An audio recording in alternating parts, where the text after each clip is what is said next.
Menjelang pemilu presiden 2019, persoalan utang pemerintah kembali memanas. Calon presiden nomor urut 2 bahkan melontarkan kritik pedas terhadap Menteri Keuangan. Kalau ibarat penyakit, saya sudah katakan stadium sudah cukup lanjut, sudah lumayan parah. Hutang menumpuk terus. Kalau menurut saya, jangan disebut lagi lah. Ada Menteri Keuangan, mungkin Menteri Pencetak Utang. Utang pemerintah di bawah kepemimpinan Jokowi meningkat relatif pesat. Sejak 2014 hingga 2018, utang pemerintah pusat naik 69%. Menteri Keuangan Sri Mulyani mengatakan, utang harus dilihat dalam konteks yang lebih besar. Yang dibandingkan itu ya tidak hanya nominal, kalau nominalnya ini bergerak tapi yang nggak dilihat nominal yang lain itu kan jadi membingungkan atau bahkan cenderung dianggap untuk menakut-nakuti masyarakat. Dilihatin hanya itu terus gitu ya. Jadi saya hanya ingin mengatakan yang disampaikan bukan sesuatu yang baru, adalah sesuatu yang logis, namun sebaiknya dilihatnya di dalam konteks yang lebih besar. Apakah utang kita itu mampu untuk menjaga kita stabilitas ekonomi Indonesia waktu dia mengalami tekanan harga komoditas jatuh, ekspor negatif waktu tahun 2014-15, apakah dia mampu membangun infrastruktur, apakah kita mampu mengurangi kemiskinan, apakah kita bisa menjaga pertumbuhan ekonomi, itu semuanya kan tujuannya. Jadi kalau cuma melihat dari utangnya saja jadi kehilangan konteksnya, itu ya. Ekonom Indef Bima Yudhistira menilai masalahnya adalah pengelolaan utang yang memiliki sejumlah kekurangan. Dari segi undang-undang keuangan negara atau aspek legal memang masih di bawah 60% terhadap PDB, karena itu masih 30% terhadap PDB. Tapi indikator lain yang kita harus lihat adalah soal bagaimana utang, khususnya utang pemerintah itu bisa meningkatkan produktivitas. Khususnya produktivitas dikaitkan dengan penerimaan ekspor. Beberapa indikator seperti debt to service ratio kita masih cukup tinggi, terbilang salah satu yang tertinggi dibandingkan negara-negara emerging market lainnya. Kemudian kalau kita lihat juga produktivitas utang berkaitan dengan pertumbuhan ekonomi. Per tahun utang naiknya 10%, tapi ekonomi kita stagnan di angka 5%. Kemudian konsumsi rumah tangga stagnan 5% dan ekspor di tahun 2018 kemarin hanya mampu tumbuh 6,6%. Disitulah catatannya utang meskipun dibilang masih aman, tapi produktivitasnya rendah. Peringatan soal utang juga dilontarkan Dana Moneter Internasional atau IMF. Lalu, benarkah utang pemerintah aman?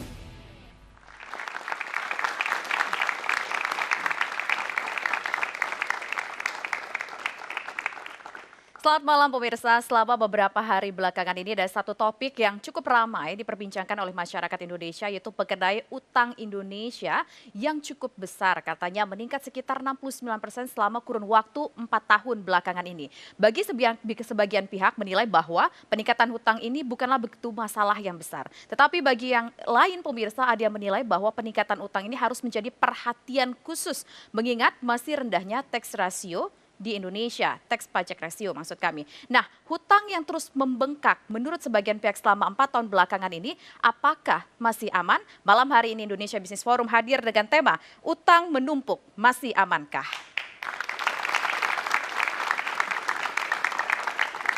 Dan untuk membahas itu pemirsa, malam hari ini kami sudah mengundang 4 orang narasumber. Siapa saja mereka? Saya perkenalkan, yang pertama ada Pak Fuad Bawazir yang merupakan Menteri Keuangan tahun 1998.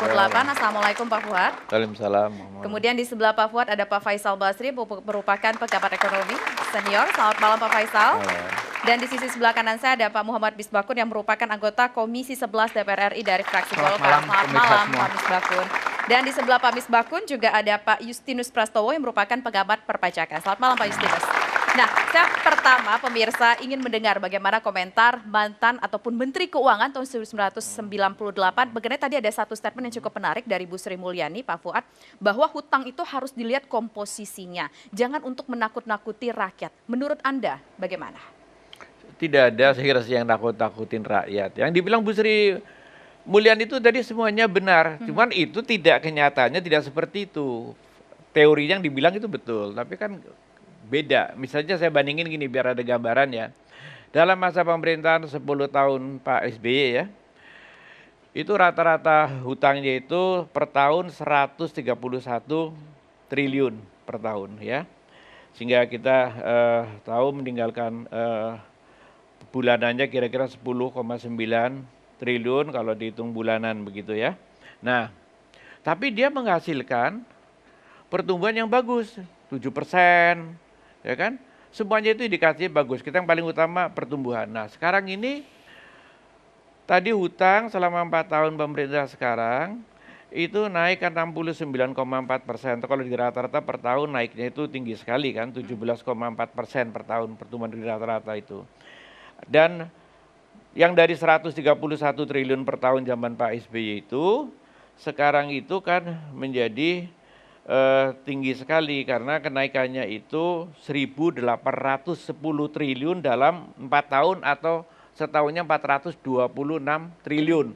Berarti 330% dari zamannya Pak SBY. Tapi pertumbuhannya cuma 5%. Kalau dilihat dari impor tadi dibilang impornya naik sampai 22, berarti kita semakin bergantung. Padahal utangnya gede, tapi impor kita berarti semakin bergantung ke luar negeri 22% yang kemarin. Sedangkan ekspor cuma 6,6% pertumbuhannya. DSR kita juga buruk. Kalau dianggap yang standar itu nilai aman 24% itu DSR itu rasio ekspor terhadap kewajiban pembayaran kita kepada utang luar negeri ya. Karena itu kan perlu falas sebagian. 24% mestinya. Nah, sekarang kita kan sudah mencapai angka 40% gitu. Jadi nggak aman juga gitu kan. Kalau mau dilihat dari angka utang ini apakah dibilang untuk infrastruktur ya. Kalau saya lihat di angka-angka yang ada itu juga tidak mendukung itu sebetulnya. Karena apa? Karena pertumbuhan tadi yang utang seperti itu, tetapi penggunaan ini catatan saya itu menunjukkan yang berbeda. Sebagian besar daripada itu adalah digunakan untuk hal-hal misalnya kenaikan bunga utangnya itu ya, yang kemarin kan kenaikan ya dari sebelumnya itu 86% ya pembayaran bunganya itu. Tetapi belanja barang naik, belanja barang itu sebetulnya termasuk surat perjalanan dinas segala macam itu dianggap belanja barang, pokoknya yang non pegawai itu barang. Tapi kalau istilah yang gampang untuk rakyat itu rutin ya, itu 81%. Pegawai 40,5%. Tapi yang belanja modal itu cuma 31,4% yang belanja modal. Kan infrastruktur kan termasuk belanja modal itu kan. Nah, padahal pembayaran bunga naiknya sampai 87% hampiran. Artinya ini juga memberikan indikasi kuat bahwa utang itu sebagian memang tidak digunakan untuk pembangunan, tapi dipakai untuk hal-hal yang non pembangunan, yang habis dikonsumsi kayak begitu. Makanya saya bilang mungkin kita perlu meninjau kembali itu bagaimana ini, karena dulu selama masa pemerintahan Orde Baru 30 tahun, ya bahkan sampai zaman Pak Habibie, kemudian dilakukan Gus Dur dan Presiden Bu Megawati, memang kita hanya mengenal satu jenis utang. Yaitu utangnya semua utang luar negeri memang, tapi namanya utang itu pinjaman luar negeri. Okay. Jadi seluruh utang item demi item $1 pun semuanya jelas ini proyeknya ini harus dipakai untuk ini dipakai untuk ini gitu. Okay. Jelas betul setiap utang itu, per item ini untuk ini, nggak boleh ada yang dipakai untuk yang non project. Okay. Nah sekarang ini karena memang itu, dan utang itu masih berlangsung sampai sekarang. Ya.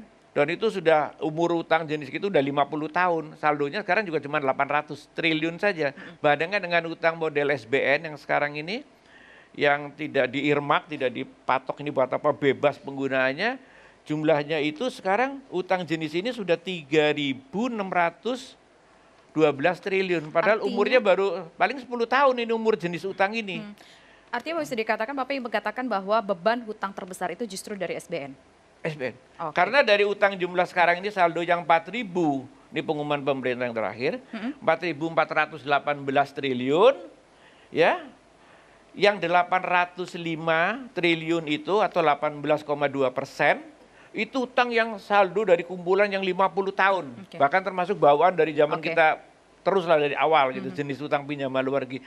Sedangkan jenis model utang yang baru ini yang tidak terkendali, termasuk bengkaknya itu, kok bisa 81,8% komposisinya, artinya 4 kali lipat dari yang udah umur 50 tahun, ini yang jenis baru sudah 400%-nya dari yang model utang 50 tahun yang dulu untuk proyek. Karena sekarang apa ya, itu buat macam-macam aja, bebas aja orang. Nanti yang beban berikutnya di pemerintah yang datang, nanti yang baru kena stresnya. Karena itu rasionya memang jadi naik sekarang ini. Memang per orang kalau di rata-rata utang sekarang dibagi jumlah penduduk kira-kira per orang 17 juta loh. Oke, Pak Fuad, begini, dari penjelasan Anda tadi bisa tidak dikatakan bahwa utang saat ini masih aman atau sudah tidak aman lagi?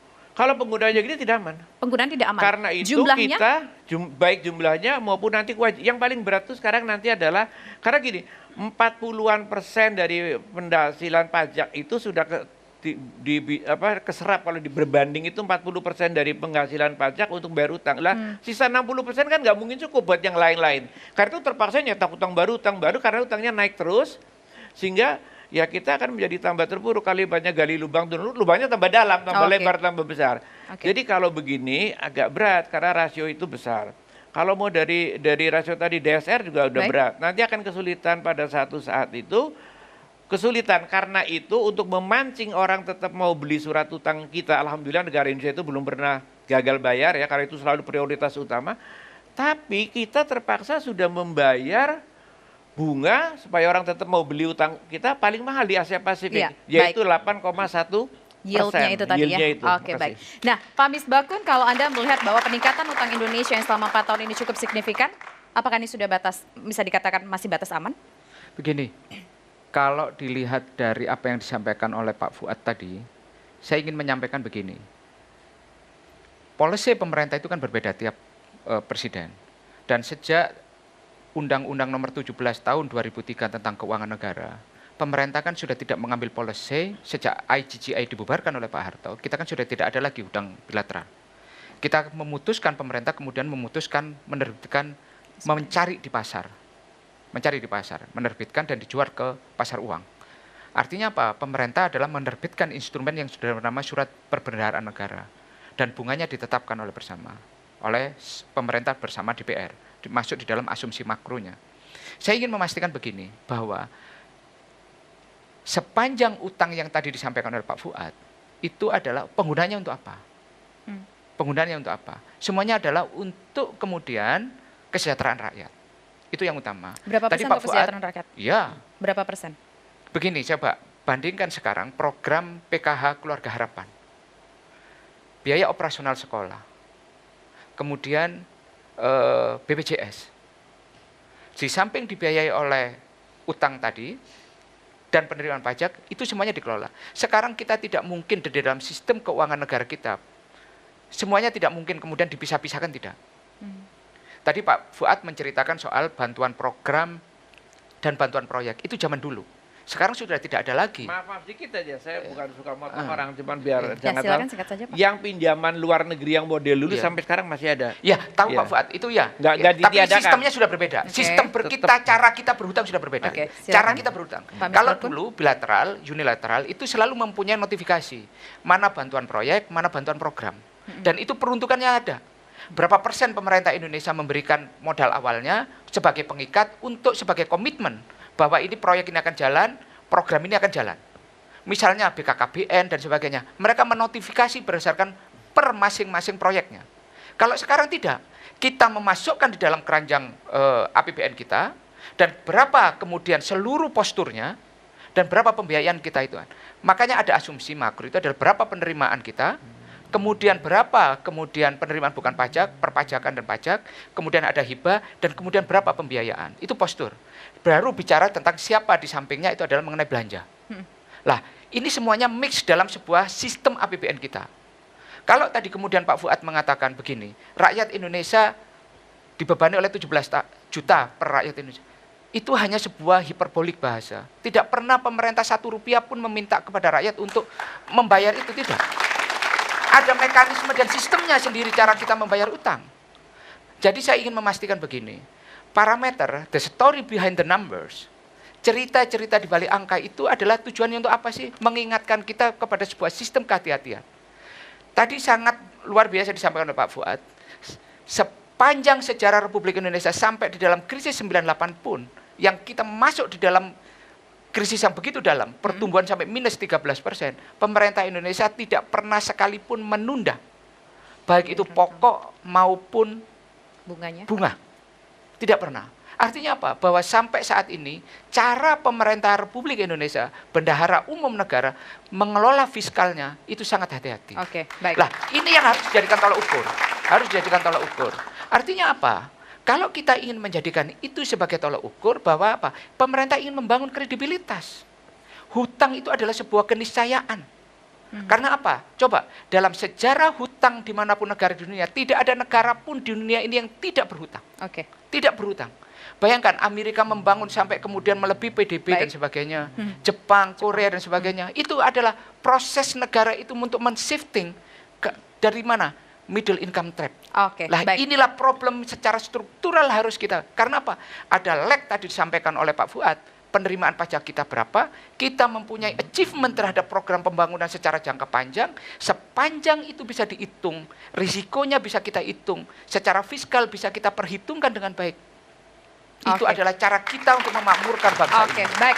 Di segmen selanjutnya kita sudah dapat poinnya Pak Misbakun. Di segmen selanjutnya kita akan mendengarkan bagaimana tanggapan ataupun pendapat dari seorang pengamat ekonomi dan juga seorang pengamat perpajakan. Tapi nanti, usaha jeda berikut, kami kembali sesaat lagi.